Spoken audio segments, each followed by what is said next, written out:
Salmo de número 1. E nós vamos ler na versão Nova Almeida Atualizada. Faremos a leitura do Salmo de número 1. E o tema que vamos meditar nessa noite é dois caminhos, dois destinos. Dois caminhos, dois destinos. E o Salmo de número 1 fala o seguinte: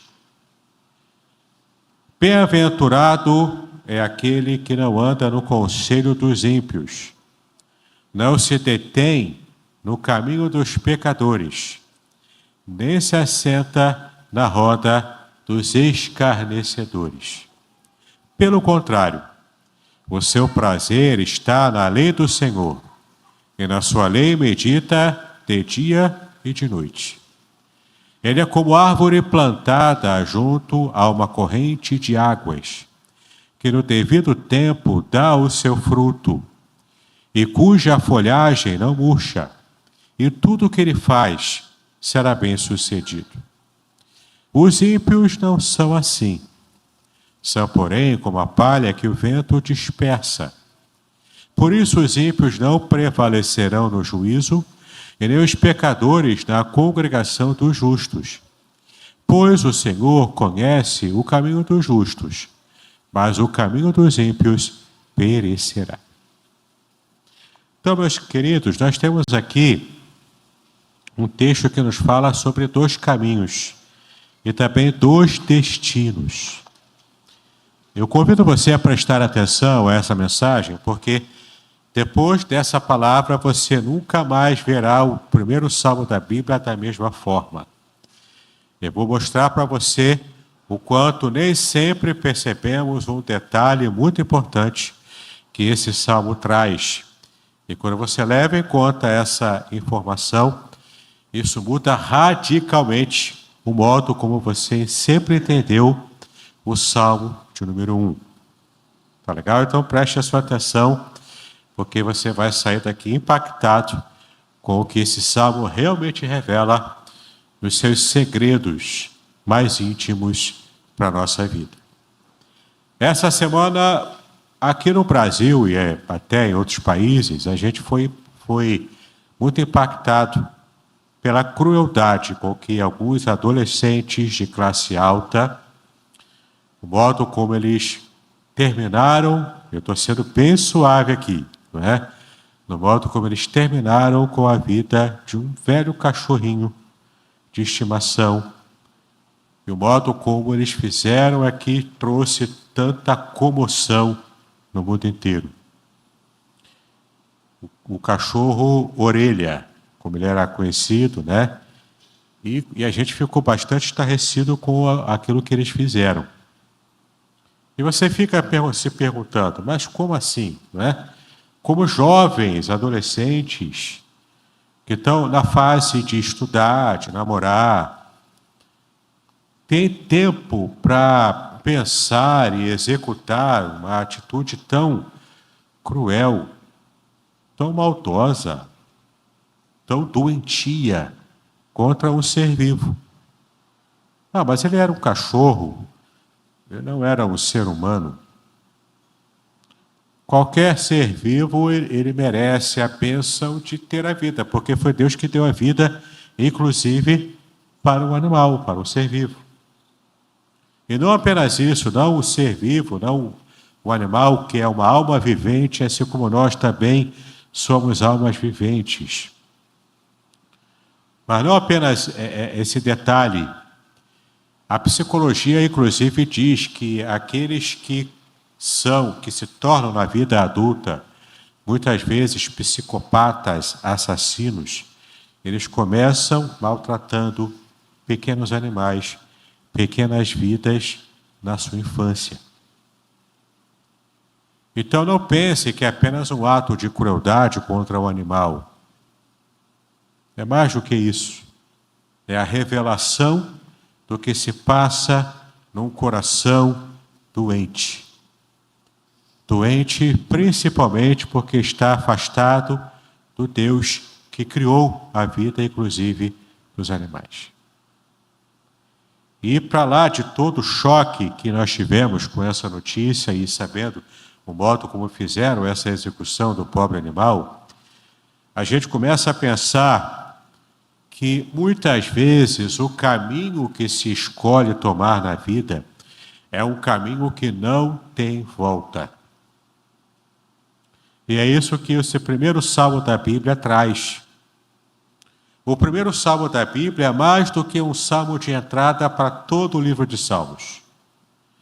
E se você conhece um pouco da Bíblia, sabe que o livro de Salmos, ele não é o livro mais amado da Bíblia, do Antigo Testamento, à toa.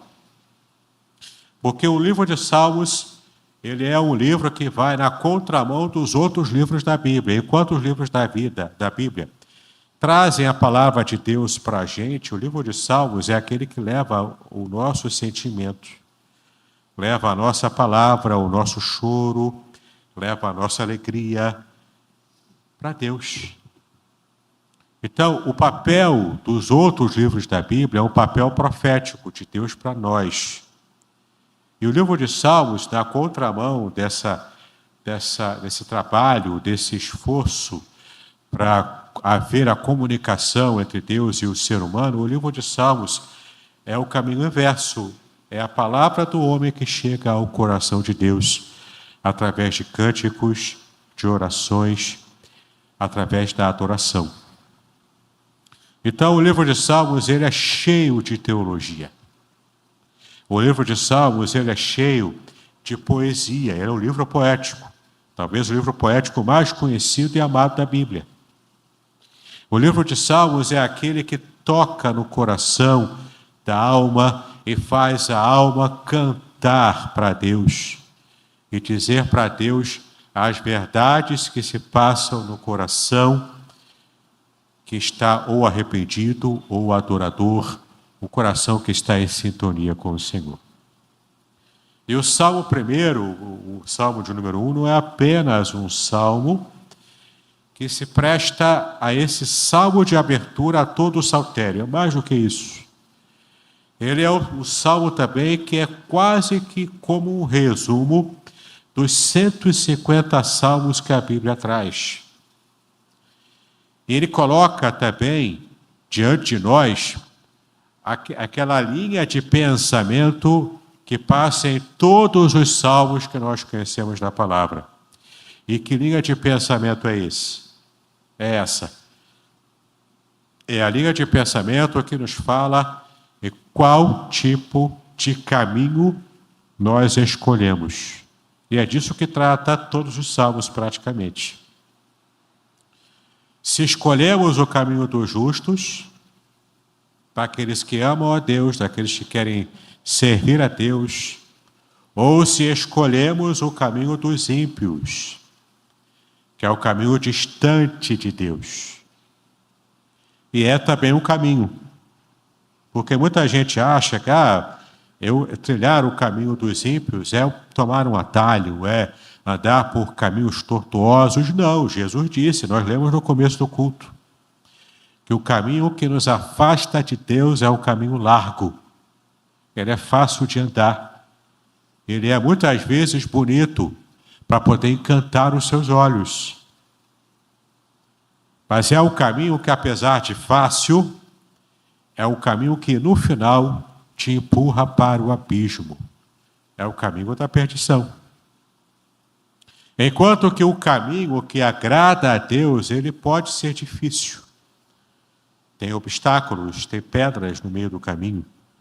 Como o poeta Carlos Drummond de Andrade, uma vez ele escreveu, no meio do caminho havia uma pedra no meio do caminho. E na história da humanidade, pedras vão se apresentando enquanto caminhamos, e não podemos parar de caminhar, ainda que o caminho seja estreito, pedregoso, difícil, que machuque os nossos pés.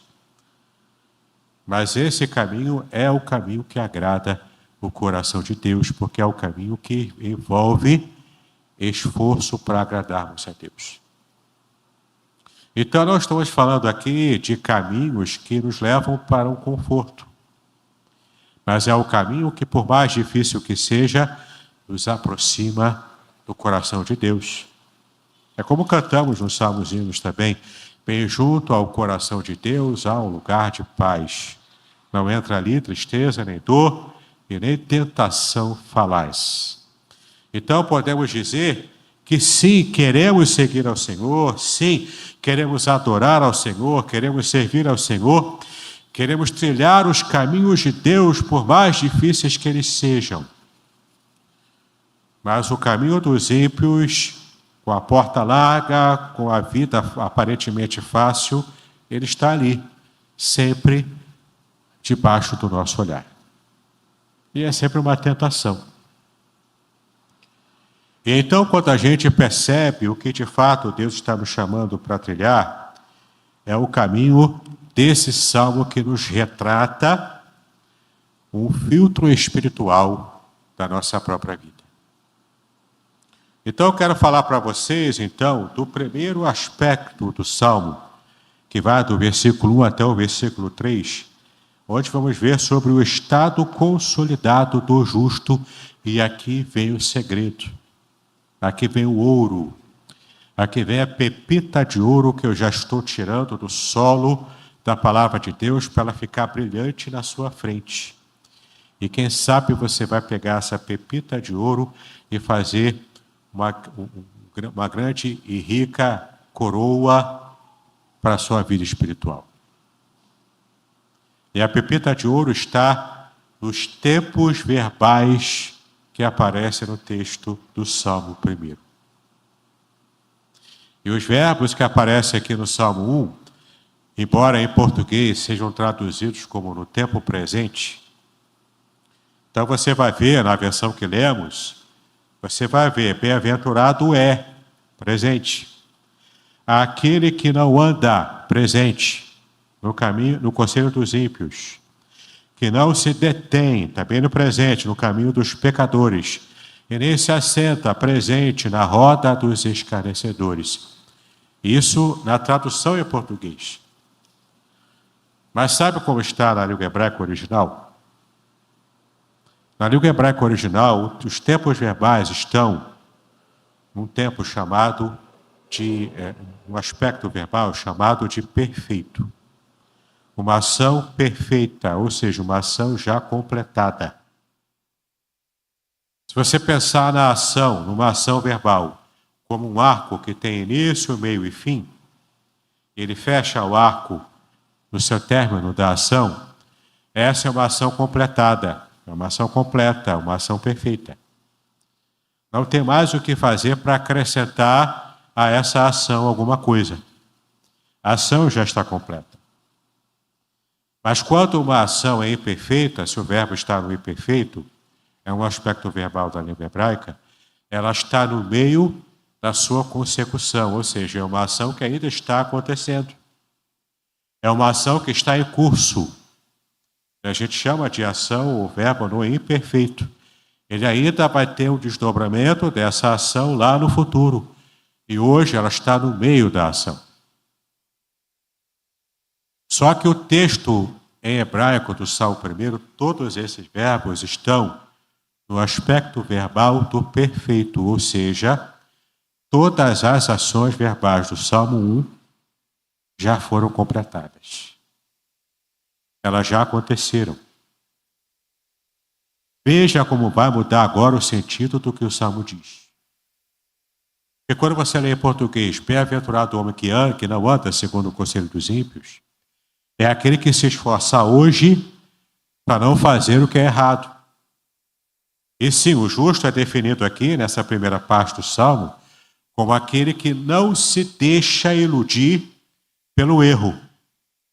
Não se deixa ser dominado pelo pecado, pelo erro. Portanto, o justo é definido pelo que ele deixa de fazer de errado. Mas, como eu disse, os tempos verbais aqui de toda essa construção está na ação já completada. Na ação já fechada. O arco da ação já está completo. Então, não é aquele que hoje está definindo a sua vida ou o seu futuro. Mas é aquele que ao longo da sua estrada já fez isso. E hoje, o homem é feliz, bem-aventurado significa feliz, é aquele que possui felicidade.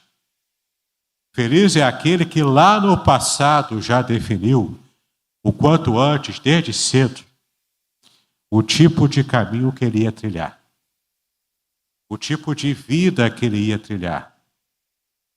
E quando ele decide lá no passado, na escolha que ele fez, que foi a escolha certa, hoje ele está colhendo o fruto da sua escolha feita lá atrás. Portanto, se você parar para pensar, o que o texto está dizendo não é uma coisa fortuita, não é o resultado sem querer querendo, como diria o Chaves, mas é o resultado milimetricamente calculado, como diria o Chapolin. É um tipo de ação que já foi definida lá atrás. E essa ação já está consolidada. E hoje, a pessoa que é feliz, só é feliz porque ela fez a decisão correta lá no passado. Em outras palavras, a felicidade daquele que serve a Deus ainda hoje é a felicidade meritocrática. Porque a pessoa lá atrás fez a escolha correta e hoje colhe as bênçãos da escolha correta que ele fez. E esses verbos aqui no tempo, no aspecto verbal do perfeito, mostra para a gente que o que nós decidimos ao longo do curso da nossa vida tem poder de definir o tipo de futuro que nós teremos lá na frente. Então você tem aqui 2 caminhos escolhidos. E você tem, nesses 2 caminhos escolhidos e já trilhados, você tem qual o destino, qual o resultado desses 2 caminhos. E são caminhos opostos com destinos opostos.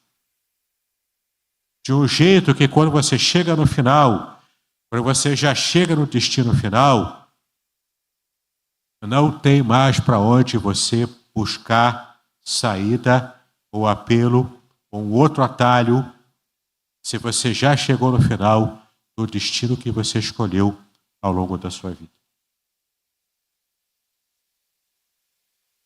Esses jovens que fizeram aquela crueldade, o regime lá do Irã que está matando, massacrando o seu próprio povo, que se rebela contra o próprio regime, a ditadura do Irã. Tantas maldades, tantos ditadores, tantos assassinos, tanta crueldade que nós conhecemos ao longo da história. Nenhum deles vai passar incólume. Os que já partiram já estão pagando o preço da sua péssima escolha no caminho da impiedade. Enquanto que aqueles que são justos, ainda que enfrentem um caminho difícil, ainda que enfrentem dificuldades, ainda que enfrentem injustiças, ele tem a certeza de que no final do seu caminho o que vem é a bênção final, a salvação, a vida eterna em Cristo Jesus. Tantos irmãos nossos foram perseguidos, maltratados, devorados vivos pelos leões. Foram torturados pelo Império Romano nas suas diversas fases.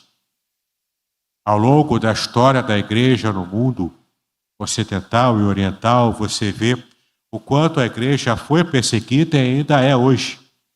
Ainda existem países tiranos que têm horror, que têm ódio a cristãos. Cristãos ainda hoje são torturados e mortos. O caminho é difícil. Mas no final, você consegue enxergar a felicidade, porque eu não esqueço de uma imagem que eu vi na internet de um cristão, um pastor inclusive, servo de Deus, sendo torturado, foi condenado num desses países lá do Oriente Médio, intolerante contra o cristianismo, ele foi condenado à forca só porque professava a fé em Cristo e pregava o Evangelho. Mas ele foi condenado, ele foi enforcado, ele já está com o Senhor hoje, já há alguns anos. Mas eu não esqueço aquela imagem. Eu vi ali um homem preso, prestes a morrer, com um sorriso sereno no rosto. Ele não estava angustiado, ele não estava com o rosto desfigurado pela ansiedade, ele não estava suando frio, não estava ansioso. Ele estava com um sorriso sereno, eu lembro daquela imagem. Um sorriso sereno, tranquilo, porque ele sabia para onde ia. Ele sabia como realmente terminaria a sua vida aqui na terra. Não daquele jeito estúpido, mas de um jeito glorioso que só o Senhor pode prometer e pode dar. Então você percebe aqui que o justo é visto, logo no começo desse primeiro salmo, como aquele que evita a escala descendente de piora daquilo que Deus não quer que as pessoas sejam. Veja como ele diz aqui, bem-aventurado é aquele, bem-aventurado é feliz, é aquele que não anda no conselho dos ímpios. Você percebe que aqui, você já sabe que o verbo aqui agora, para ser mais correto com o original, é não andou. Ou seja, é aquele que não andou no passado segundo o conselho dos ímpios, por isso ele é feliz hoje. Então, feliz é aquele que não andou segundo o conselho dos ímpios. Você percebe que aqui o justo, ou pelo menos o ímpio que vai piorar a sua situação, ele estava no início caminhando, ele estava em movimento. Andar no conselho dos ímpios é estar guiando a sua vida ainda em movimento, segundo o conselho de gente que é ímpia. O que é o ímpio? A palavra ímpio em português significa aquele que não tem piedade. E piedade aqui é fé. Aquele que não tem fé em Deus, é aquele que desconsidera Deus na sua vida. É aquele que vive como se Deus não existisse e não está nem aí para isso. É aquele que guia a sua vida, como diria lá o cantor Zeca Pagodinho, deixa a vida me levar. Vida leva eu. Ele rapidinho vai ver onde é que essa vida vai levar ele. Porque a questão é aquele que ignora a presença de Deus na sua vida, aquele que finge que Deus não existe e que quer viver só buscando seus próprios prazeres, a Bíblia chama essa pessoa de uma pessoa ímpia. Uma pessoa que não tem piedade, uma pessoa que não tem fé, uma pessoa que não tem o coração pio, que não tem o coração que está voltado para as coisas de Deus. Esse é o ímpio. É o ateu prático. É o cara que quer viver como se nunca fosse prestar contas de sua vida a Deus. Porque, na verdade, ele acha que Deus não existe. É o ateu prático. Então, o texto diz, feliz é quem? É aquele que não andou segundo o conselho de gente ímpia. Segundo o conselho errado e maldoso de gente que não leva em conta a existência de Deus na sua própria vida. E quantas vezes a gente quer parar de ouvir a palavra de Deus, de ouvir o conselho de um pastor, de um irmão em Cristo mais velho, da liderança da igreja, da família, do pai, da mãe, cristãos, jovem principalmente, passa por esse dilema. Porque ele começa a dar ouvidos às amizades lá de fora. Quando eu fiz a faculdade de letras, porque eu não sou formado apenas em teologia, eu sou formado também em letras, português e literaturas. Quando eu fazia a faculdade de letras na Estácio de Sá, naquele campus de Gay-Lussac, ali em Niterói, quando eu fiz a faculdade de letras, todo fim de semana eu tentava me dar papel lá, convite, E convite bem impresso, papel cartão, papel cochê, aquele bem caro, bem colorido. Convite para chopada. Nunca fui a nenhuma. Nunca fui a nenhuma. Quando começava a querer me dar o folheto, eu já sabia o que era, nem pegava mais. Cansei de receber convite para fazer parada errada. Mas eu me converti aos 13 anos de idade, então eu sabia que eu tinha que fazer escolhas ao longo da minha vida. Hoje eu tenho 50 anos, vou fazer 51 em abril. Desde os 13 anos eu já sabia que eu não queria esse tipo de vida fácil, que eu já percebia na época que muitos dos meus amigos e colegas da escola, da família, escolhiam. Eu queria ser diferente deles. Foi difícil. Vou dizer que foi fácil. Quantos fazem escolhas e com 20 anos de idade estão perdendo a vida sendo jogados numa vala comum?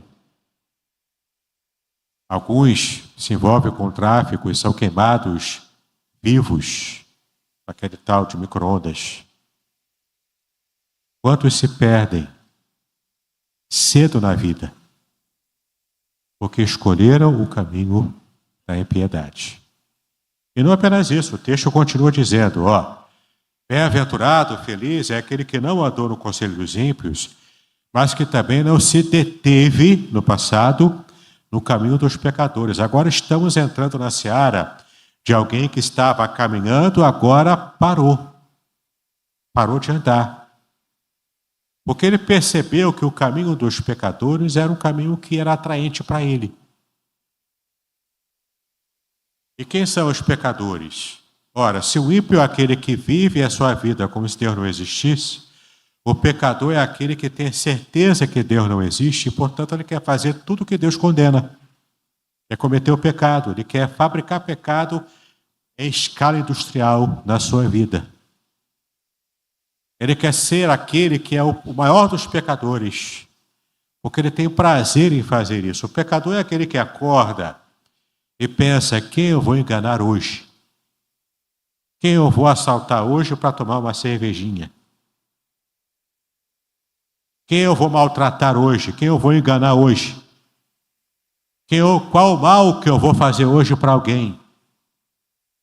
O pecador é aquele que tem convicção do seu erro, que tem orgulho do seu erro e quer continuar pecando, quer continuar errando, porque ele já está num patamar superior de descendência e de afastamento de Deus. É aquele que não apenas não considera Deus na sua vida, mas é aquele que está afrontando a Deus diretamente com as escolhas de pecado, cada vez piores, cada vez se afundando mais, e ele sente prazer em fazer isso. Não é apenas que é aquele que não sente o temor de Deus, é aquele que, além de não sentir o temor de Deus, é aquele que sente o prazer em fazer tudo aquilo que a Bíblia condena. Esse é o pecador. Então a escala é descendente.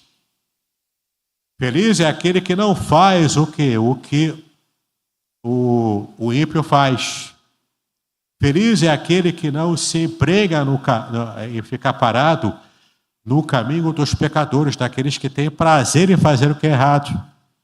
Ele que estava antes andando, agora parou, porque ele se sentiu no seu próprio ambiente. Agora ele está parado, mas está em pé ainda. E a escala piora. O fundo do poço tem o alçapão.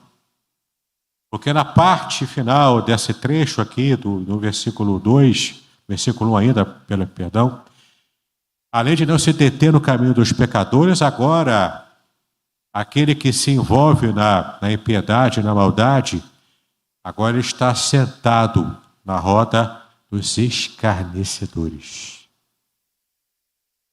Ele estava caminhando, ele se sentiu à vontade e parou no caminho errado. Agora, mais do que parar, ele estava em pé, mas estava parado, mas estava em pé. Agora ele está tão à vontade, o ambiente é tão dele que ele está sentado. Dali ele não sai mais. Por que ele está sentado? E onde ele está sentado? Na roda daqueles que zombam de Deus. Daqueles que zombam de Deus, daqueles que dizem que Deus, além de não existir, e eu não estou nem aí para ele, por isso eu peco à vontade, agora eu estou zombando dele. Eu estou rindo de Deus. Veja a que ponto chega a arrogância humana quando começa a zombar de alguém que tem todo o poder para fazer o que ele quiser com a vida daquele que zomba dele. Está percebendo o tipo de arrogância? Como é que essa arrogância vai terminar? Veja aqui no Salmo 2, vamos rapidinho lá no Salmo número 2. Veja aqui o que o texto diz que Deus faz. Salmo de número 2, ó. Por que se enfurecem as nações e os povos imaginam coisas vãs? Os reis da terra se levantam e as autoridades conspiram contra o Senhor e contra o seu ungido, dizendo: vamos romper os seus laços e sacudir de nós as suas algemas. Aquele que habita nos céus dá risada. O Senhor zomba deles. Nós temos aqui no Brasil um ditado que diz que aquele que ri por último ri melhor. Você está vendo aqui. Quem hoje zomba de Deus, amanhã ele vai ser zombado pelo próprio Deus no momento do juízo final, na sua própria destruição. A arrogância humana só leva para o abismo. Então o texto do Salmo 1, voltando para ele diz: feliz é aquele que não fez isso ao longo da sua vida. Feliz é aquele que se resguardou de estar se encaminhando para a vala degrau a degrau, de modo descendente, de modo cada vez mais a se afastar de Deus. E chega um momento, quando chega no último degrau, o degrau que é aquele que se assenta na roda para zombar do poder do próprio Deus, esse degrau final, ele pode não ter mais volta. Ele já está blasfemando contra Deus, que é o Todo-Poderoso e é aquele que é santo em sua perfeição. Daí para frente é a blasfêmia contra Deus, blasfêmia contra o Espírito Santo. É o único pecado que a Bíblia diz que não tem perdão.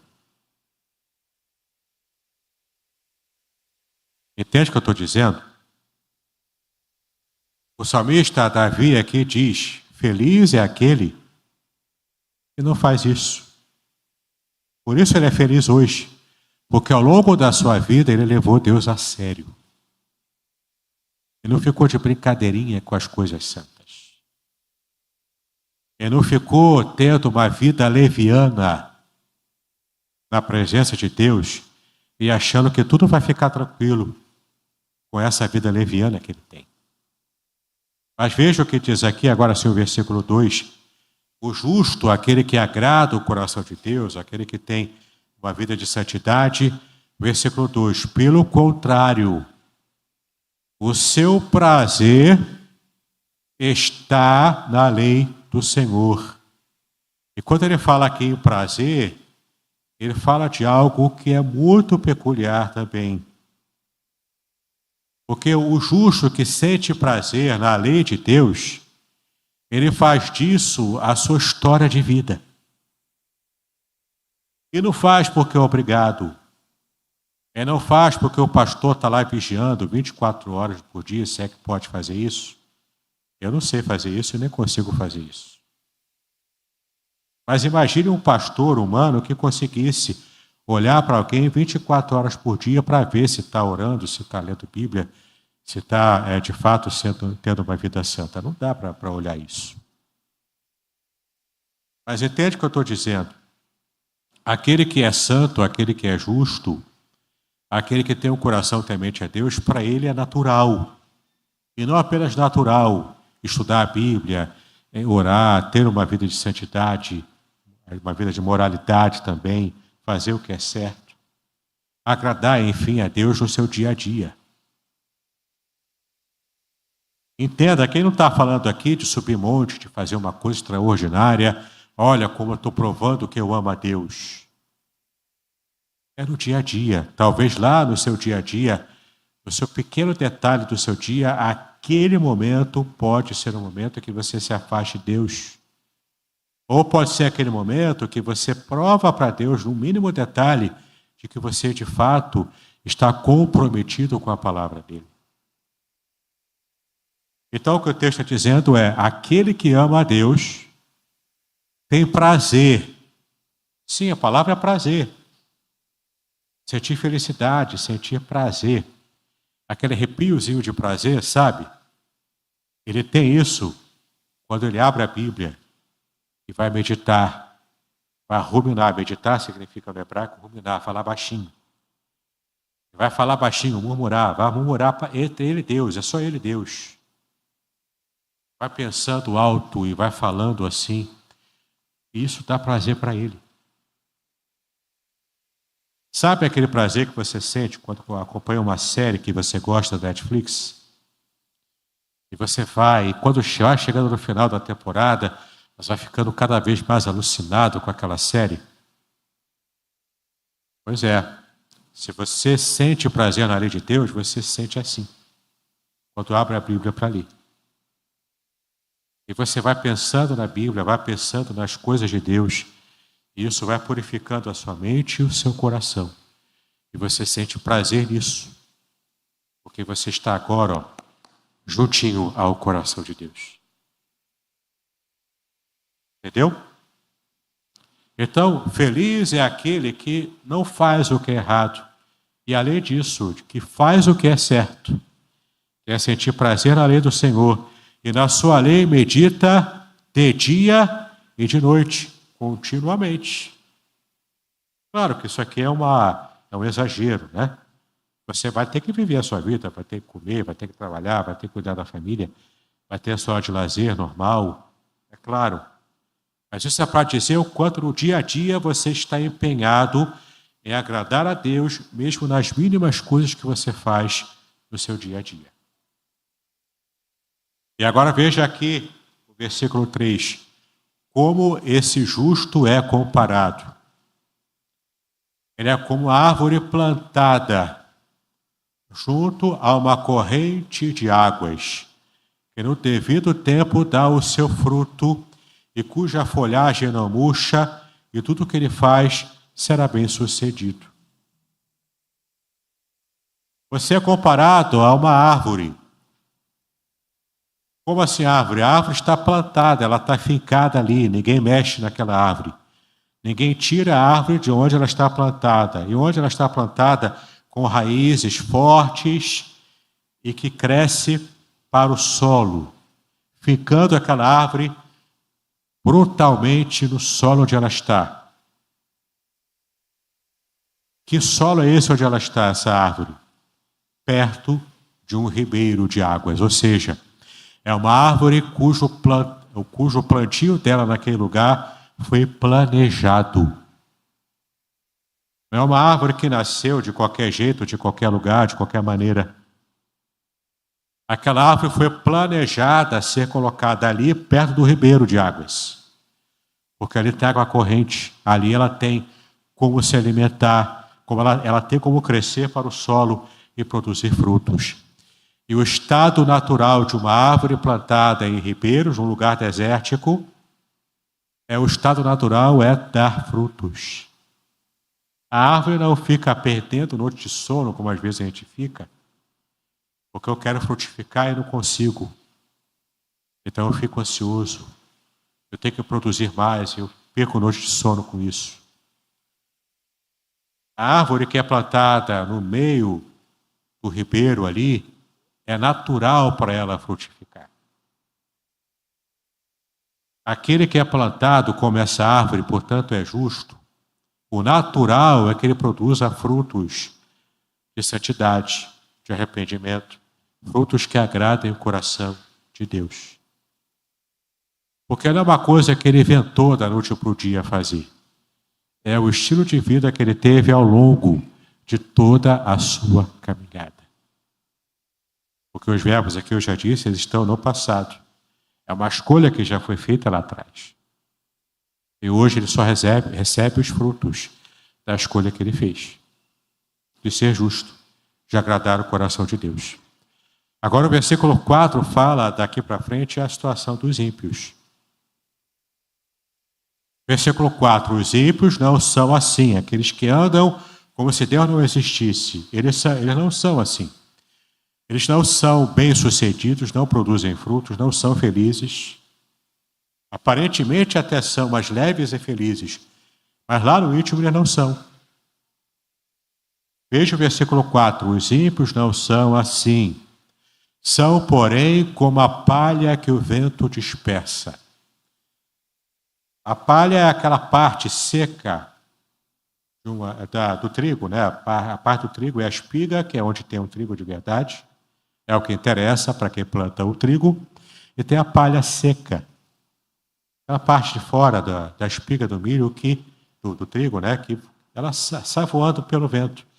Quando você fazia na época a debulha do trigo, ela primeiro joeirava, ele pegava uma peneira, quem joeirava o trigo na época da Bíblia, pegava uma peneira, colocava ali tudo, com palha, com tudo ali, junto com o trigo, e ele joeirava e ficava sacudindo a peneira e jogava para cima. Por quê? Quando joga para cima, o trigo, a espiga do trigo, cai de volta na peneira.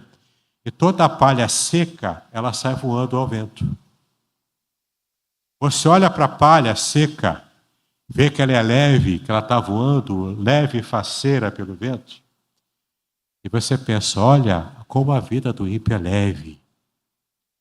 Como a vida do ímpio é bonita de se ver voando, é leve, é livre. A liberdade que na verdade escraviza, porque o ímpio é leve como a palha é, levada pelo vento, porque não tem consistência, não tem nada que possa alimentar. Mas a palha, também chamada de joio, a palha e o joio, se você tratar como se fosse trigo, ele é venenoso. Você sabia disso? O joio parece até o trigo, mas ele é leve como a palha e ele é venenoso.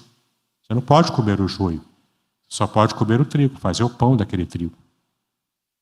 Então o que eu estou dizendo é, você olha a palha voando, esvoaçando ao vento, olha como a vida do ímpio é leve, olha como a vida do ímpio é bonita de se ver voando, é leve, é solta, é uma vida de liberdade. Mas quando você vê lá no íntimo, o coração desse ímpio não tem consistência, não tem nada que vale a pena ali. E em pouco tempo vai acontecer como o texto diz. Os ímpios não são assim, são como a palha que o vento dispersa. Por isso os ímpios não prevalecerão no juízo, e nem os pecadores na congregação dos justos. Lembra esse ímpio aqui, que estava andando, parou e sentou? Pois é, ele está sentado até agora. Porque na hora do juízo final, ele não vai ficar de pé. Ele não vai subsistir. Ele não vai ser feliz, ele não vai ser poupado. No juízo final, ele vai ser destruído. Como a palha, que depois se recolhe, porque ela é tida como lixo, e você coloca fogo naquela palha.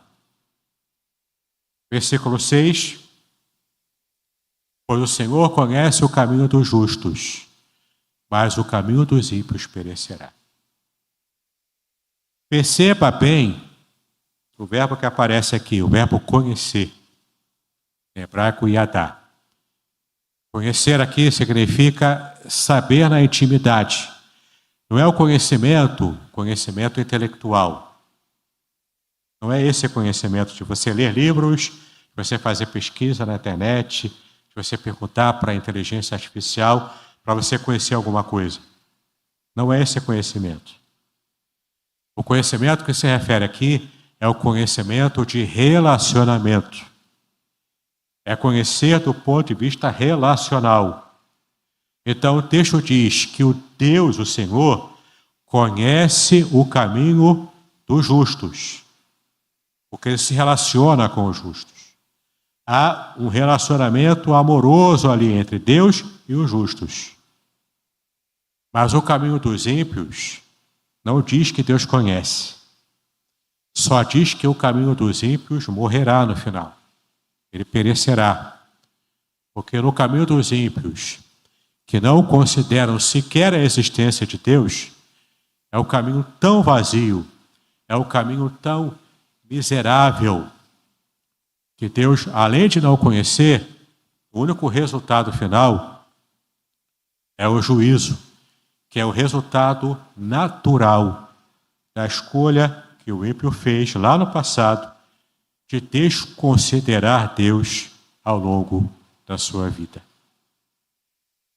E hoje essa pergunta ainda está em aberto, talvez, para a sua vida. Quantos aqui fizeram a escolha certa lá no passado? Mas quantos também nós conhecemos que fizeram a escolha errada e está tendo a experiência triste de cada vez mais piorar a sua própria situação diante do Senhor? Porque a Bíblia, inclusive, diz que um abismo chama outro abismo. E só vai piorando a situação. Só vai aumentando a impiedade e só vai aumentando e se aproximando o tempo do juízo final, onde haverá a morte eterna diante da pessoa ímpia. E a pergunta agora está aberta para você pensar e meditar na sua vida. Ao longo da sua caminhada até hoje, seja uma caminhada longa, uma caminhada curta, se você é muito jovem, o caminho que você escolheu na sua vida, lá no passado, pode definir o futuro que você terá lá na frente. E de repente, você pode hoje fazer uma escolha que vai ser a escolha definitiva para o tipo de futuro que você terá logo ali à frente. Eu quero trazer para você, então, o convite para você conhecer o Senhor Jesus na sua vida pessoal. O tópico aqui não é você seguir a igreja. Embora seja natural você estar na igreja depois que você se converte. Mas entenda, o que eu estou te chamando aqui não é apenas para você vestir a máscara de religioso ou evangélico. Não é apenas para você mudar a aparência de como você sempre viveu e agora você vai ser obrigado a ter roupa diferente, a fazer uma cara diferente para vir para a igreja. Eu estou falando de mudança radical no seu modo de pensar, do sentimento que vai lá no seu coração. Uma mudança radical do jeito de você levar a sua vida. E isso pode ser a diferença entre uma vida feliz e eterna na presença de Deus, através de Jesus, ou uma vida miserável até o final dela e piorando quando você partir para a eternidade sem Cristo no seu coração. Meu intuito aqui não é colocar medo em você, mas o meu intuito aqui é trazer você a responsabilidade de qual é a realidade espiritual que espera a vida vazia de alguém que foi levando a vida sem considerar Deus ao longo da sua caminhada. Esse é o coração do ímpio. E o destino final do ímpio é a morte. A morte é eterna. A separação eterna de um Deus que ao longo da caminhada do ímpio tentava se aproximar dele, mas ele nunca quis isso. Pensa nisso que eu te disse. E se você deseja ter uma experiência com Cristo e mudar hoje a sua história de vida e se tornar daquele que está tendo um caminho ímpio para o caminho agora de santidade, de serviço a Deus, com um destino final diferente daquele que aguarda a pessoa ímpia, você pode me chamar aqui no final do culto. Pode conversar comigo, com algum oficial, se você preferir. Mas você pode colocar a sua vida na presença do Senhor. E hoje ainda mudar o seu destino eterno na presença de Deus. Pensa nisso enquanto adoramos ao Senhor nesse momento.